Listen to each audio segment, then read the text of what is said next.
di saat pandemi ini apa ya? Ini berkah pandemi atau apa? Karena di sektor tanaman hias itu ternyata bukan malah menurun, tetapi malah meningkat sampai 2 sampai 3 kali lipat. Mungkin di sektor-sektor hobi, sektor perikanan, ikan-ikan hias begitu, lalu tanaman hias, lalu sepeda ini juga kayaknya mengalami peningkatan yang cukup signifikan. Nah, termasuk di kami ini peluang itu ada yang memang kita create. Jadi kira-kira peluang apa di saat situasi yang sulit. Mungkin kalau kita boleh berpikir sedikit begitu, otak-atik, insya Allah kita akan ketemu peluang yang ada. Saya berpikirnya lebih dewasa, lebih sabar. Dalam artian menangani masalah-masalah kegagalan itu kita harus sabar.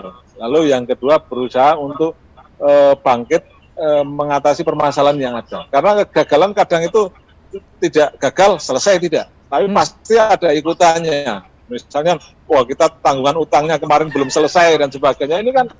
Ini kan pasti akan bikin memusingkan kita. Ya, betul. Nah, ini kan perlu kesabaran dan berpikir kreatif sehingga permasalahan bisa dihadapi. Lalu yang kedua, jangan mudah menyerah.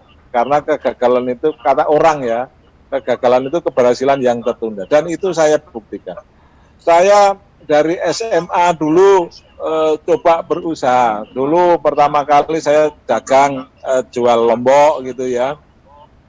Beli dari petani, saya bawa ke pedagang, lalu lama-lama saya kirim ke pasar induk, lalu di situ juga banyak trouble dan sebagainya, akhirnya ada kegagalan. Lalu pelihara ulat sutra dari kecil, dari dikit sampai saya bisa nenun kain, sutra, saya kirim ke Bali, di Bali saya kena bom Bali itu, nah produk saya yang di Bali itu ratusan juta tidak terbayarkan.